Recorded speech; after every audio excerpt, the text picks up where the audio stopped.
নবী সাল্লাল্লাহু আলাইহি ওয়াসাল্লাম বলেছেন, যে ব্যক্তি রমজান মাসকে পেল কিন্তু তার গুনাহ মাফ করাতে পারল না, সেই ব্যক্তি ধ্বংস হোক। এই কথাটা মাথায় রাখবো আমরা।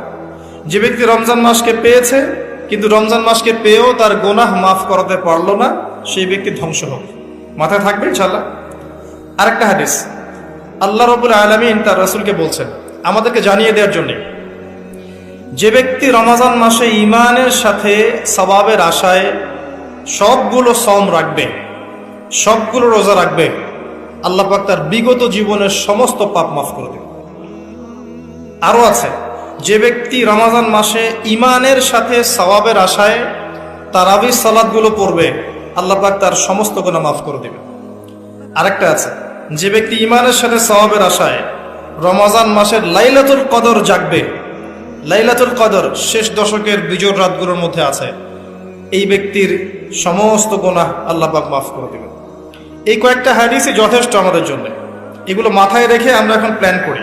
রমজান আসার আগেই নিজের গুনার হিসাব করতে হবে। কিসের হিসাব? যেহেতু আল্লাহ রাসূল বলেছেন এই মাসে গুনাহ মাফ করাতে পারলো না, তার জন্য ধ্বংস। কে জানে যে এর পরের রমাদানে আপনি বেঁচে নাও থাকতে পারেন। আমরা কেউই বেঁচে নাও থাকতে পারি, সম্ভাবনা নাই।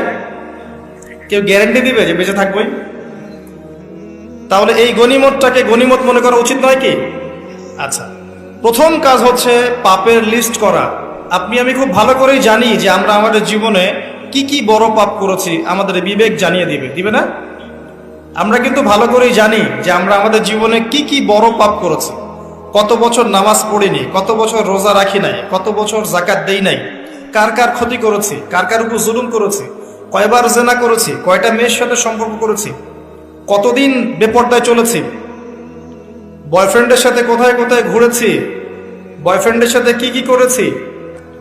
নিজের বড় বড় পাপগুলোকে খাতায় লিস্ট করতে পারবেন? পারা যাবে ইনশাআল্লাহ। ছোটখাটো পাপের কথা বাদ দেন। ছোটখাটো পাপ আল্লাহ পাক অজু করলে মাফ করে দেন। অজু করলে পাপ মাফ হয়ে যায়। নামাজের জন্য হেঁটে যাচ্ছেন, পাপ মাফ হয়ে যায়। আপনি এই যে আপনার পায়ের মধ্যে একটা কাঁটা ফুটেছে, পাপ মাফ হয়ে গেছে। আপনি জ্বর আসছে, আপনার গুনাহ মাফ হয়ে যাচ্ছে। আপনি মুসাফা করছেন আমার সাথে, আপনার গুনাহ ঝরে যাচ্ছে, আমার গুনাহও ঝরে যাচ্ছে। ছোটখাটো পাপ মাফের অসংখ্য পদ্ধতি আছে, আল্লাহ পাক দিয়ে দিয়েছেন আমাদের। কিন্তু কবিরা গুনাহ, বড় বড় কবিরা গুনাহ খাঁটি তওবা করা ছাড়া মাফ হবে না। আমি কি বুঝাতে পারছি? কবিরা গুনাহ খাঁটি তওবা না করলে মাফ হবে না। এই রমজানে আমাদের কবিরা গুনার লিস্ট আমাদেরকে করতে হবে, নিজের আমলনামার লিস্ট নিজেকে করতে হবে। এবং রমজানে রোজা রেখে সওমরত অবস্থায় আল্লাহকে বলতে হবে, আল্লাহ আমি অমুক পাপ করেছিলাম, আমাকে মাফ করে দাও।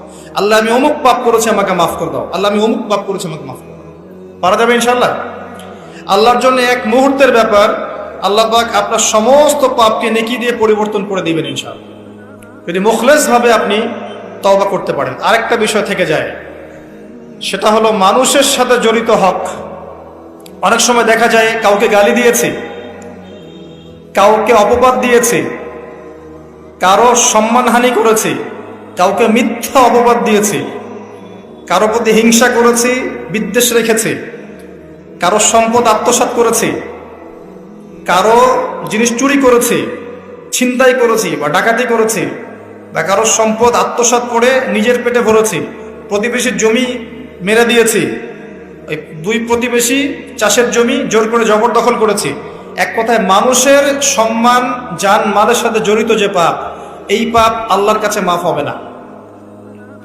কাবা ঘরের গেলাফ ধরে কানলেও আপনি আমাকে যে মিথ্যা অপবাদটা দিয়েছেন, এটা মাফ হবে না যতক্ষণ না আমি মাফ করছি। কথা কি বুঝতে পারছেন? মনে করেন আপনি আমাকে মিথ্যা একটা অপবাদ দিয়েছেন এবং ধুয়ে রেখে দিয়েছেন একদম মিথ্যা অপবাদ দিয়ে। যতক্ষণ আমি আপনাকে মাফ না করছি, কাবা ঘরে গিয়ে গেলাফ ধরে কান্নাকাটি করলো, এই পাপ মাফ হবে না ইনশাআল্লাহ। এই অবস্থায় মৌত হলে কি হবে? পরকালে দেখবেন আমি দাঁড়িয়ে আছি আপনার জন্য। আপনার হিসাব হচ্ছে, হিসাব শেষ। আপনি সালাত, সওম, হজ, জাকাতের নেকি নিয়ে উঠেছেন, কিন্তু দেখছেন আমি দাঁড়িয়ে আছি, আমার মতো আরো 10 জন দাঁড়িয়ে আছে। ওই 10 জনকে আপনি গালি দিয়েছিলেন, অপবাদ দিয়েছিলেন, তাদের গীবত করেছিলেন, তাদের সম্পদ বা সম্মানের হানি করেছিলেন। এখন কিয়ামতের মাঠে আপনার নেকি দিয়ে এই ঋণ শোধ করতে হবে, অন্য কোনো অপশন নাই। আর যদি নেকি শেষ হয়ে যায় তখন কি হবে? তখন আমার আমলনামা থেকে কিছু গুনাহ আপনাকে নিতে হবে। আল্লাহ পাক ন্যায় বিচারক। আল্লাহ পাক শুধু গফুর রহিম নন, আল্লাহ পাক শুধু পরম করুণাময় অসীম দয়ালুই নন, বরং তিনি হচ্ছেন ন্যায় বিচারক। ন্যায় বিচারক। একজন ধর্ষক যদি বলে যে আল্লাহ পাক তো গফুর রহিম, আল্লাহ আমাকে মাফ করে দিতে পারেন, তাহলে যাকে ধর্ষণ করলো সে তার উপর জুলুম হবে না? আল্লাহ পাক যদি ধর্ষককে মাফ করে দেন, তাহলে যাকে ধর্ষণ করা হয়েছে ওর প্রতি জুলুম হবে না? কথা বুঝতে পারছেন না? মনে করেন আপনি নাউজুবিল্লাহ কারো সম্পদ আত্মসাৎ করেছেন, এখন আল্লাহ যদি আপনাকে মাফ করে দেন, তাহলে এই যে যার সম্পদ আপনি আত্মসাৎ করেছেন এর উপরে জুলুম করা হচ্ছে না? আল্লাহ পাককে জুলুম করবেন? এক জাররা পরিমাণ করবেন না। কিয়ামতের মাঠে নেকি দিয়ে তার এই ঋণ শোধ করতে হবে, অথবা তার গুনাহ আপনার কাঁধে নিয়ে জাহান্নামের পথে যেতেও হতে পারে। আল্লাহ পাক হেফাজত করুন। এই জন্য সবসময় সতর্ক থাকবেন আপনার যারা যেন মানুষের হক নষ্ট না হয়। মানুষ আপনাকে গালি দেখ, থাপ্পড় মারুক, জমি আত্মসাৎ করে ফেলুক, হক নষ্ট করুক, কি করে করুক, আপনি তারটা করতে যান না। যারা করছে আপনি লাভবান। আপনি কেমন করে লাভবান? আপনি অসংখ্য নেকি পাচ্ছেন, আপনি জানছেনও না। যেই আপনার বিরুদ্ধে মনে করেন আপনি নিষ্পাপ, আপনি মাজলুম, আপনি কোনো অন্যায় করেন নাই, আপনার বিরুদ্ধে জুলুম করা হচ্ছে, অপবাদ দেওয়া হচ্ছে, আপনাকে আন্ডারএস্টিমেট করা হচ্ছে, ইত্যাদি ইত্যাদি, আপনি বসে বসে নেকি পাচ্ছেন, বসে বসে নেকি পাচ্ছেন। এবং পরকালে কিয়ামতের মাঠে উঠে দেখবেন অসংখ্য নেকি অটোমেটিক আপনার আমলনামায় চলে আসবে। তখন তারা আফসোস করবে দুনিয়াতে এই কাজগুলো না করে ভালো কিছু করলে ভালো হতো। যাই হোক, মানুষের সাথে জড়িত পাপ আল্লাহর কাছে মাফ হবে না। এই কারণে এই রমজান মাসে ওই লিস্টের মধ্যে থাকবে আমি কার কার ক্ষতি করেছি, থাকবেই। কিন্তু যতটুকু মনে পড়ে লিখে ফেলবেন, সুযোগ থাকলে সেটা ফেরত দিয়ে দিবেন। যদি সুযোগ না থাকে ক্ষমা চেয়ে নেবেন, যদি সেই সুযোগও না থাকে তার পরিবারের কাছে ক্ষমা চেয়ে নেবেন, যদি সেই সুযোগও না থাকে তার পক্ষ থেকে সদকা করে দিয়ে পারা যাবে ইনশাল্লাহ। সেই সুযোগও নাই, তাহলে হাতটা তুলে তার জন্য দোয়া করবেন, আল্লাহ আমি আমার অমুক ভাইকে মিথ্যা অপবাদ দিয়েছিলাম, আল্লাহ তুমি তাকে মাফ করে দিও। আশা করা যায় আপনার গুনাহ আল্লাহ মাফ করে দিবেন ইনশাআল্লাহ। আসুন, রমজানের প্রথম কাজ এইটা, গুনার লিস্ট করা। তারপরের কাজ হচ্ছে তওবা করা। রমজানে আমরা তওবা করব যে আল্লাহ পাক আমি দুনিয়াতে যত পাপ করেছি, জানা অজানা, ছোট বড়, প্রকাশ্য গোপন, যত পাপ করেছি, যা আমি জানি যা আমি জানি না, যা তুমি আমার চেয়ে ভালো জানো, আল্লাহ মাফ করে দাও। পারা যাবে ইনশাআল্লাহ? খালি বলতে হবে আস্তাগফিরুল্লাহাল্লাযী লা ইলাহা ইল্লা হুয়াল হাইয়ুল কাইয়্যুম ওয়া আতুবু ইলাইহি। এটা পড়বেন। অথবা আল্লাহুম্মা আনতা রাব্বী লা ইলাহা ইল্লা আনতা খালাকতানি আনা আবদুক ওয়া আনা আলা আহদিক ওয়া ওয়া'দিকা মাস্তাতা'তু আউযু বিকা মিন শাররি মা সানা'তু আবুউ লাক বিনি'মাতিকা আলাইয়া ওয়া আবুউ বিযানবি ফাগফিরলি ফাইন্নাহু লা ইয়াগফিরু যুনুবা ইল্লা আনতা। পারা যাবে ইনশাআল্লাহ? হিসনুল মুসলিম, গুগল প্লে স্টোরে যান, একটা অ্যাপস আছে হিসনুল মুসলিম, একটা বই আছে, এটা কিনেন, সমস্ত দোয়া এখানে দেয়া আছে, দেখবেন আর পড়বেন, পকেটের মধ্যে রাখবেন, দেখবেন, পড়বেন। পড়া যাবে ইনশাআল্লাহ? ইনশাআল্লাহ। এরপরে তওবার পরে কি? তওবার পরে রমজান মাসের বাজার আগে করব।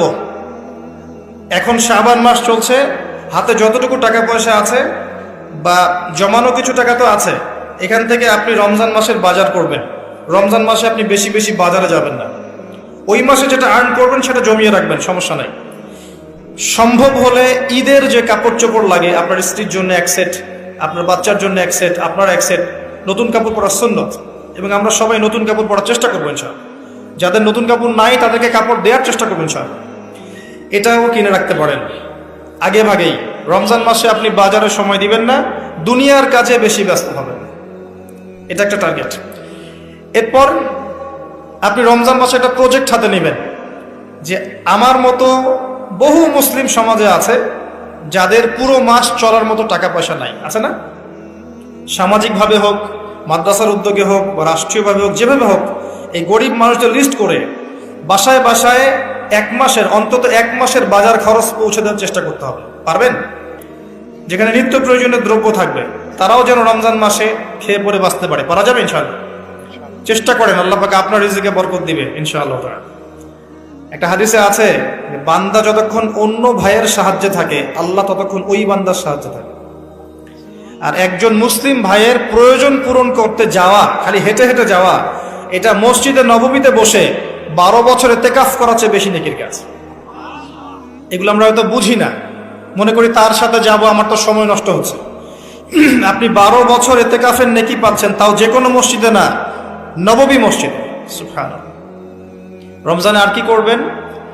কম খাবেন, সেহরি আর ইফতারে বেশি খাবেন না, এবং 2টা তরকারি দিয়ে যদি খাবার হয়ে যায় 10টা তরকারি করার কোনো দরকার নেই।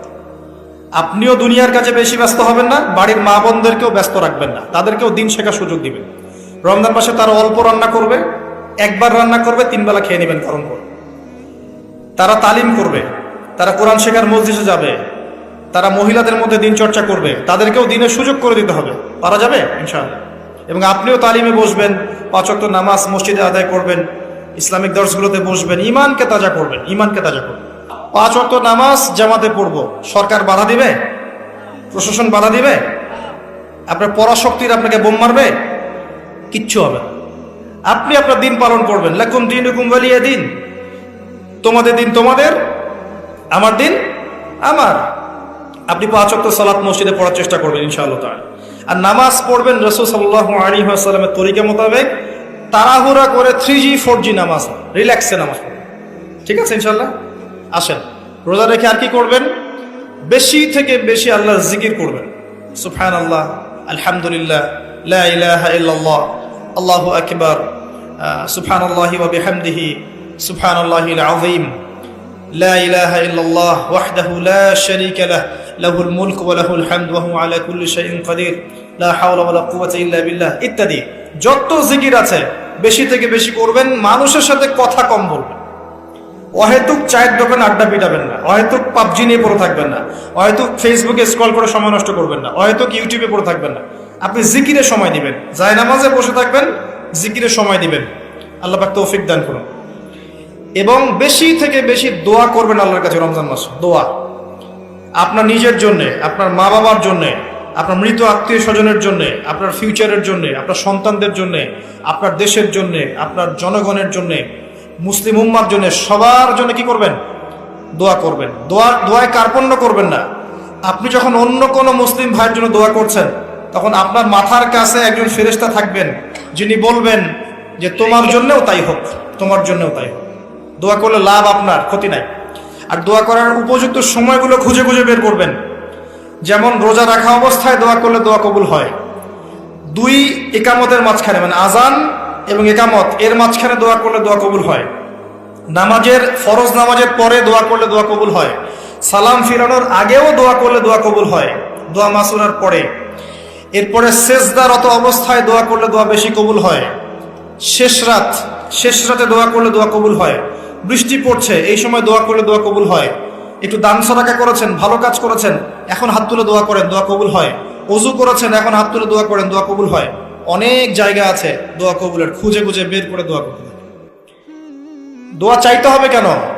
নিজের দোয়া নিজে করুন। দোয়া চাওয়া ভালো কাজ, এটা কোনো খারাপ কিছু না, কিন্তু নিজের দোয়া নিজে করতে শেখেন। আপনার যা প্রয়োজন আমি কি বুঝতে পারবো?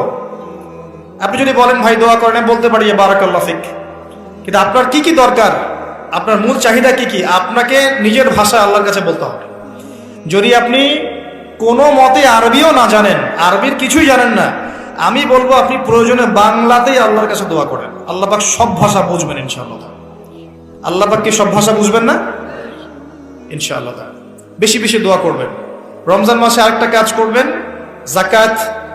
আপনাদের যাকাত যেটা আছে নিসাব পরিমাণ যাকাত লিস্ট করে ফেলবেন, হিসাব করবেন, রমজান মাসে যাকাত দিয়ে দিবেন। যাকাত আটকে রাখবেন না। যদি যাকাত কেউ অস্বীকার করে, সে আর মুসলিম থাকে না, সে কাফের হয়ে যায়। এটা মনে রাখবেন। যাকাত অস্বীকার করার কোনো সুযোগ নেই। আর অলসতা করে যদি না দেন, এই যাকাত কিয়ামতের মাঠে আল্লাহ পাক এগুলোকে সোনা রূপা পরিণত করবেন, করে গলাবেন, গলিয়ে কপালে, গালে আর পিঠে লেপটে দিবেন, বলেন নাউযুবিল্লাহ। এবং এই যাকাত একটা সাপের আকৃতি নেবে, সাপ, বিষাক্ত সাপ, যেটা গলায় পেঁচানো থাকবে, মাথাটা থাকবে এই কপাল বরাবর। কবরের মধ্যে যখন শোয়ানো হবে, এই কপাল বরাবর এই সাপ ঠোকাতে থাকবে, বলবে আমি তোমার সম্পদ, আজকে স্বাদ ভোগ করো। এটা কি আমরা চাচ্ছি না। যাকাত দিয়ে দেন। আর যাকাত ইসলামিক অর্থনীতির ভিত্তি। যাকাত দিলেই গরিবের কাছে আপনার সম্পদ যাবে, তখন সেও খেয়ে পরে বাঁচতে পারবে।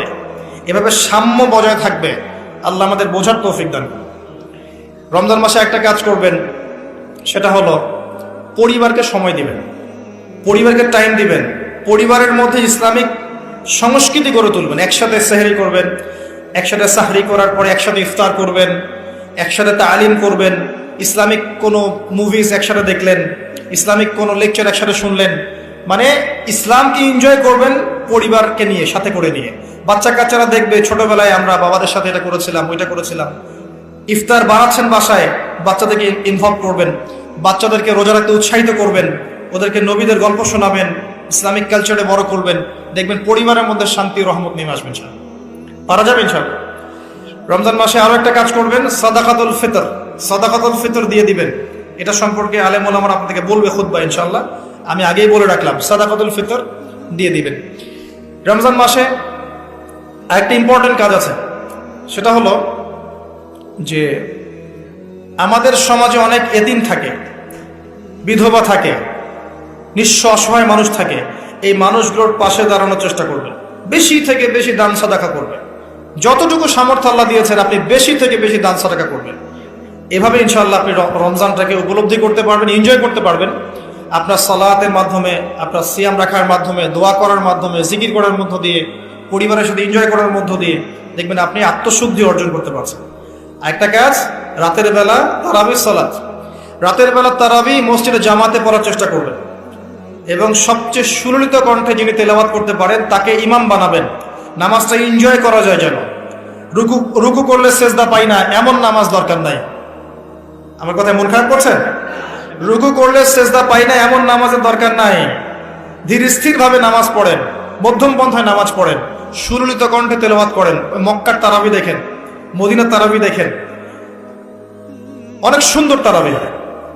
রাকাত সংখ্যা নিয়ে ঝগড়া করেন না। সামনে একটা ঝগড়া আসবে, 20 রাকাত না 8 রাকাত, তারপরে আবার ঝগড়া আসবে ঈদের তাকবীর কতটা। ঝগড়ার তো শেষ নাই। আস্তে আস্তে আস্তে আস্তে ইসলামের বিরোধী শক্তি যারা, তারা বিশ্বের নেতৃত্বে তার আসনে চলে গেছে। আর আমরা আপোষে এই মারামারি কাটাকাটি ঝগড়া নিয়ে পড়ে আছে। বিশ্বাস করছেন? এই হচ্ছে বাস্তবতা। কে কার গীবত করবে, কে কাকে অপবাদ দিবে, কে কার উন্নতি দেখে টেনে নামাবে, কে কাকে হিংসা করবে, কোন দলকে কাদা ছড়াছড়ি করবে, কোন আলেমকে, কোন বক্তাকে, এগুলো চলছে সমাজে। আর ইখতিলাফি মাসআলাগুলোকে নিয়ে আমরা এতটা সময় নষ্ট করেছি, এই সময়ে ইসরায়েল 70 বছর এগিয়ে গেছে। কথা বুঝতে পারেন না মনে হয়। সামনে দেখেন কি হয়। সামনে সে বিশ্বকে নেতৃত্ব দিবে, দেখে নিয়েন। ও মুসলিমদের নাকের ডগার উপর বসে সারা বিশ্বকে নেতৃত্ব দিবে। মুসলিমরা কিচ্ছু করতে পারবে না যতক্ষণ না ইমাম মাহদী আসছেন, তার আগ পর্যন্ত না।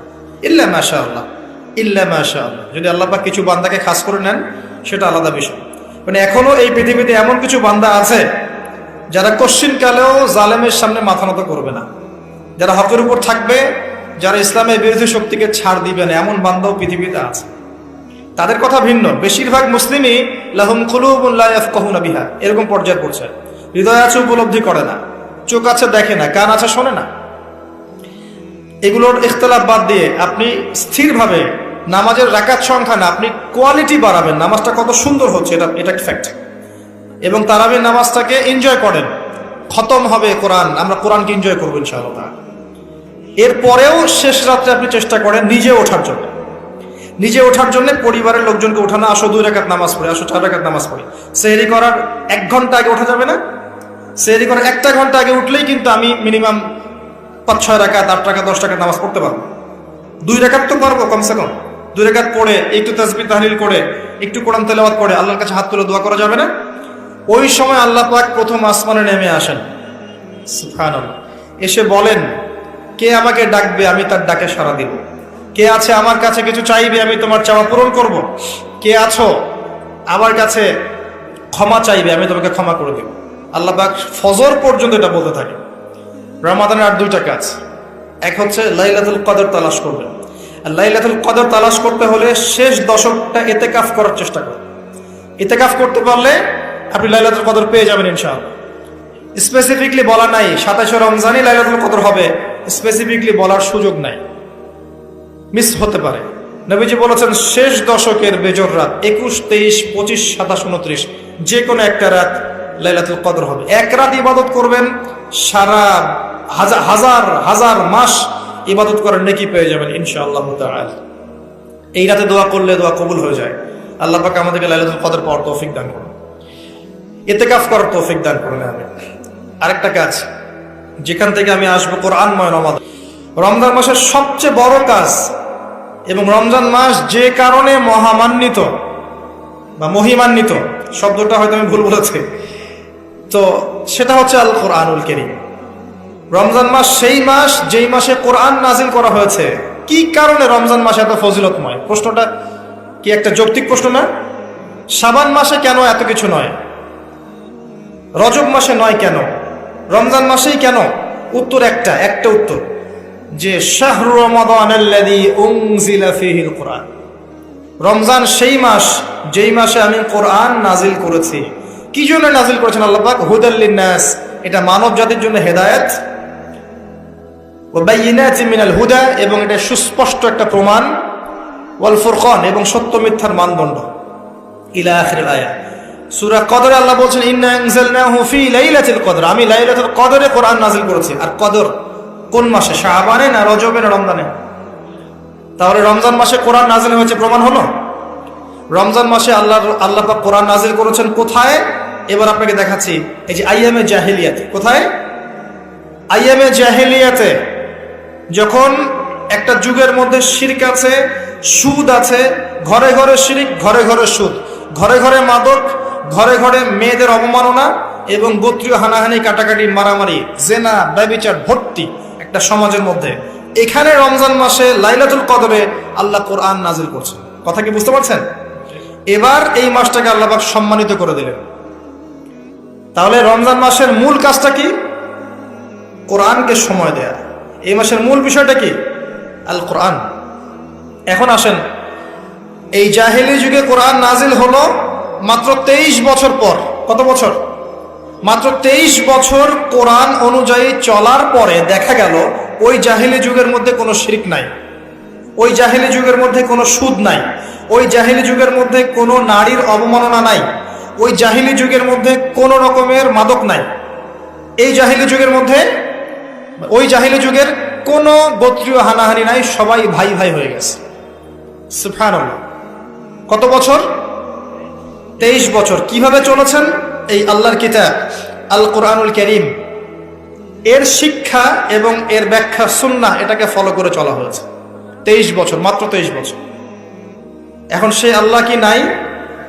সেই নবী নাই? নবী জীবিত না থাকলেও তার সুন্নাহ নেই, এবং সেই কিতাব আমাদের মাঝখানে নাই? সবই আছে।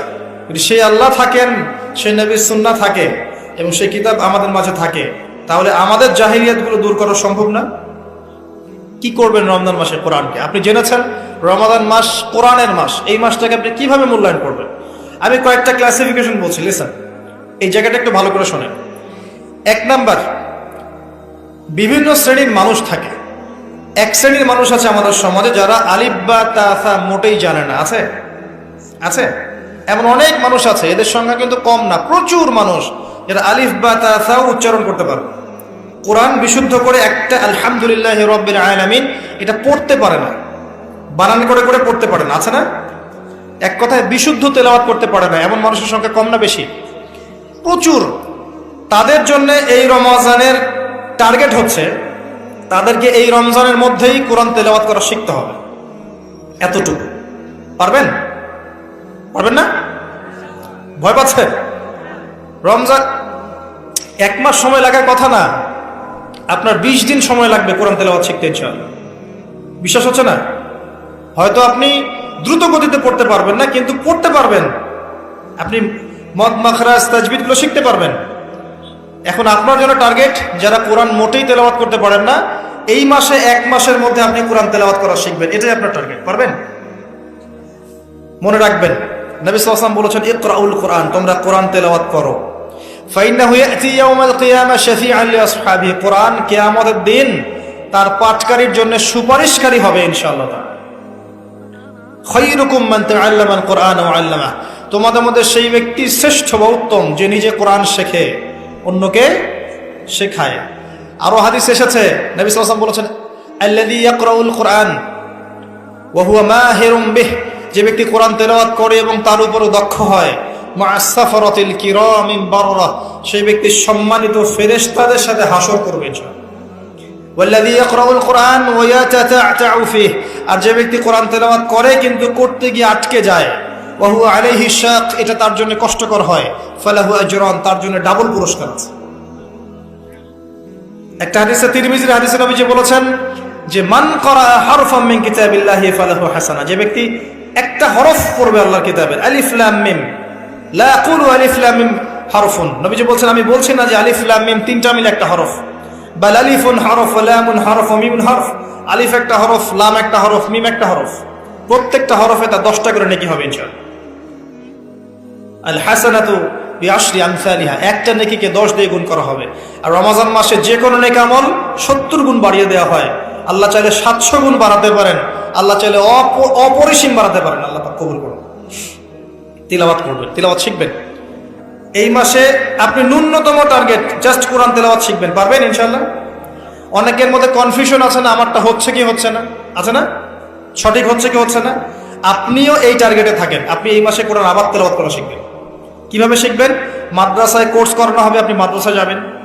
অনলাইনে যদি কোর্স করায় কেউ, অনলাইনে কোর্স করবেন, অথবা বাসায় একটা আরবি শিক্ষক নেবেন, অথবা মসজিদ ভিত্তিক এই মাসব্যাপী কোরআন শিক্ষার কার্যক্রম চালু করবেন। করা যাবে ইনশাআল্লাহ। এটা উচিত রাষ্ট্র থেকে চালু করে দেয়া মাসব্যাপী কোরআন শিক্ষার কার্যক্রম।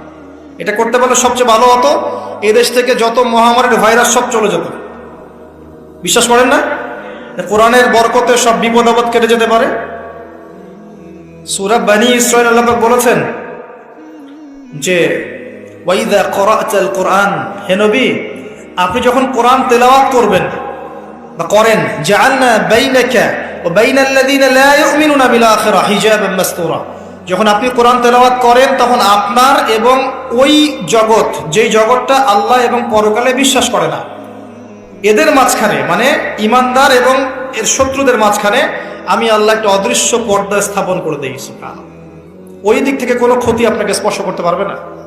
যাই হোক, এটা আপনাদের টার্গেট। 2 নাম্বার, দ্বিতীয় শ্রেণীর মানুষ যারা কোরআন মাশাআল্লাহ তেলাওয়াত করতে জানেন এবং আপনার কনফিডেন্স আছে। এখানে একটা কথা বলতে ভুলে গিয়েছিলাম যে আপনাকে শয়তান 3 ভাবে বিভ্রান্ত করতে পারে। একটা হচ্ছে শয়তান কিন্তু আপনাকে বোঝাতে পারে যে আপনি অনেক জানেন, আপনার জানার দরকার নাই। এটা শয়তান আপনাকে বোঝাতে পারে। 2 নাম্বার, বোঝাতে পারে যে আপনার দ্বারা হবে না, আপনি পারবেন না। আমার কথাটা মনে রাখেন।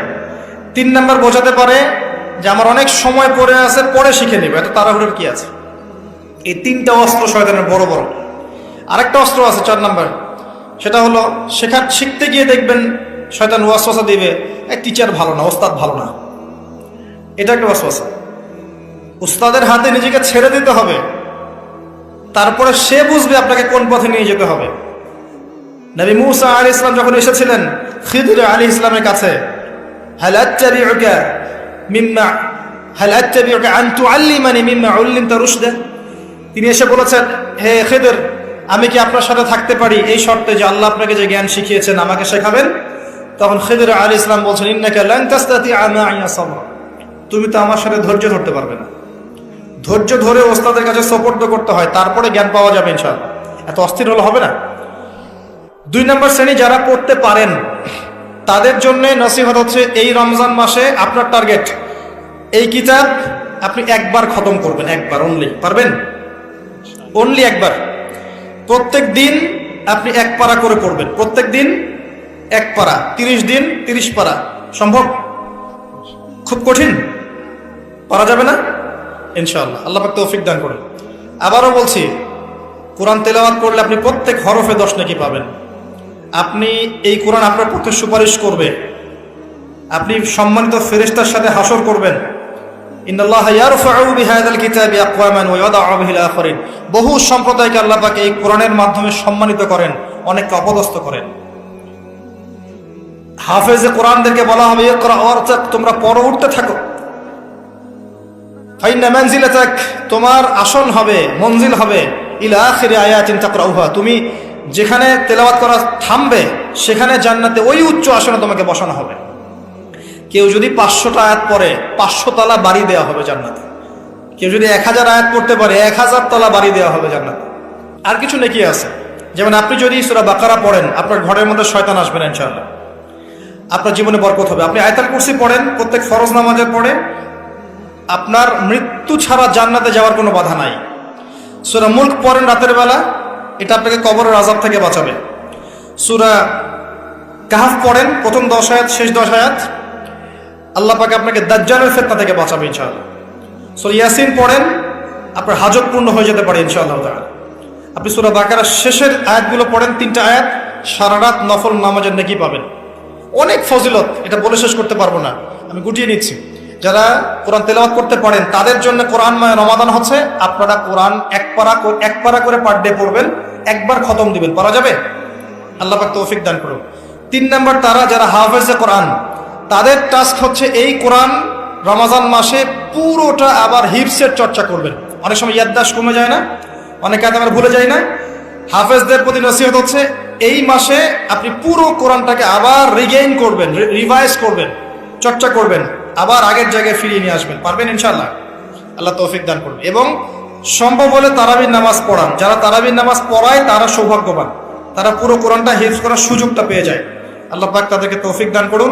এখানে একটা কথা বলবো আমি 1 মিনিটে, যে ইমাম খতিব মুয়াজ্জিন যারা আছেন তাদের ভালো ভাতার ব্যবস্থা করবেন, তাদের পরিবারের ভরণ পোষণের জন্য ভালো অঙ্কের ভাতার ব্যবস্থা করবেন।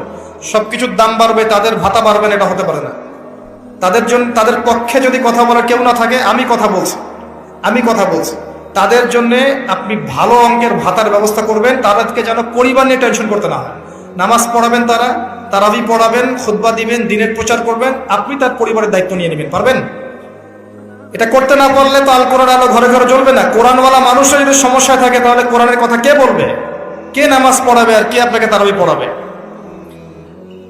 তারা অনেক মাজলুম এবং অসহায়, তারা মুখ ফুটে অনেক কথা বলতে পারে না, তাদের পক্ষে কথা বলার মানুষ খুব কম। তাদেরকে ভালো অঙ্কের অনারিয়ামের ব্যবস্থা করবেন, এটা করা উচিত আমাদের সবার। একটা ইমামের বেতন 5,000 10,000 টাকা, কিভাবে সংসার চলবে? সংসার চলতে পারে না। আল্লাহ পাক তাদেরকে প্রশস্ত রিজিকের ব্যবস্থা করুন, আমিন। আমাদের মানসিকতা পরিবর্তন করুন, আমিন। হাফেজ কোরআনদের জন্য এই টাস্ক, আপনারা পুরো কোরআন হিফজ করবেন, চর্চা করবেন এই রমজান মাসে। তারপরে আর 2-3টা বলে শেষ করছি। যারা কোরআন আমরা অর্থ জানি, টুকটাক অর্থ জানি, আমাদের কাজ হচ্ছে এই রমজান মাসে কোরআনের ব্যাকরণগুলোকে ঝালাই করা, আরবি ভাষাটাকে একটু ঝালাই করা, এবং বিশুদ্ধ তাফসীরকে নিয়ে পুরো কোরআন A to Z পুরো কোরআন 1 মাসের মধ্যে অর্থ সহ পড়া, পারবো ইনশাল্লাহ? যারা আমরা অর্থ সহ পড়তে আগ্রহী বা টুকটাক আরবি ব্যাকরণ ভাষা জানি, তাদের উপর দায়িত্ব হচ্ছে এই রমজান মাসে পুরো কোরআনটা অর্থ সহ পড়ার চেষ্টা করা। আল্লাহ পাক আমাকে আপনাদের সবাইকে তৌফিক দান করুন। এখানে আমি একটা সহজ কথা বলছি, শোনেন। আল কোরআনুল কারীমের মধ্যে 600টা পৃষ্ঠা আছে। কয়টা পৃষ্ঠা? এই কিতাবের মধ্যে 600 পৃষ্ঠা আছে। প্রত্যেক 20 পৃষ্ঠায় একটা করে পারা শেষ হয়, এবং প্রত্যেকটা পৃষ্ঠায় আপনি 15টা করে লাইন পাবেন, 15টা করে লাইন পাবেন। প্রত্যেকটা লাইনে আপনি গড়ে 9টা করে শব্দ পাবেন, 9টা শব্দ। কোন লাইনে 10টা থাকতে পারে, কোন লাইনে 8টা থাকতে পারে, গড়ে 10টা শব্দ, 9টা শব্দ থাকবে। এবং এক পৃষ্ঠায় 135 থেকে 140টা শব্দ থাকে। কথা কি বুঝতে পারছেন? এভাবে হিসাব করলে দেখা যায় যে এই 600 পৃষ্ঠার কিতাবের মধ্যে সব মিলিয়ে শব্দ আছে 77,800টা। কতটা? 77,800টা, অ্যাপ্রক্সিমেটলি 78,000 শব্দ। কিন্তু সুসংবাদ হচ্ছে এই সমস্ত শব্দগুলোই নতুন নতুন শব্দ নয়, বরং এই শব্দগুলো বের হয়েছে মাত্র 4,500 শব্দ থেকে। সুবহানাল্লাহ, চিন্তা করতে পারেন? মাত্র 4,500 শব্দ থেকে এই সমস্ত শব্দগুলো বের হয়েছে। এই শব্দগুলো আবার 3 ভাগে বিভক্ত। একগুলো হচ্ছে নাউন্স বা বিশেষ্য বা ইসম, একগুলো হচ্ছে ফেল বা ক্রিয়া, একগুলো আছে হরফ বা প্রিপোজিশন বা অব্যয়, এই টাইপের। এর মধ্যে মাত্র 200 থেকে 300টা মাজদার যদি আপনি জানেন, এবং একটা শব্দ থেকে অনেকগুলো শব্দ তৈরি করার এই ব্যাকরণের টেকনিকটা যদি শিখতে পারেন, আপনি ইনশাআল্লাহ তাআলা অল্প সময়ের মধ্যেই দেখবেন আল কোরআনের মিনিমাম অর্ধেক অর্থ আপনি বুঝতে পারছেন। এটা এত সহজ, আলহামদুলিল্লাহ। অনেকে বলবেন যে এটা তাকে শুনি নাই, নতুন নতুন মেথড আসছে না, FM মেথড, এই মেথড, সেই মেথড আসছে না। আরবি ভাষা নিয়েও চর্চা হয়, মেথড বের হয়। আরবি ভাষা নিয়ে, কোরআন নিয়েও অনেক গবেষণা চলছে এবং নতুন নতুন অনেক কোর্স এবং বই লঞ্চ হচ্ছে। এগুলো ঘাটাঘাটি করেন, আপনি দেখবেন যে কোরআনটাকে আল্লাহ পাক সহজ করেছেন। আল্লাহ পাক এটাই বলেছেন, ওয়ালাকাদ ইয়াসসারনাল কোরআন লিযিকরি ফাহাল মিন মুদ্দাকির। কোরআনকে আমি বোঝার জন্য সহজ করেছি, কেউ কি আছো উপদেশ গ্রহণকারী?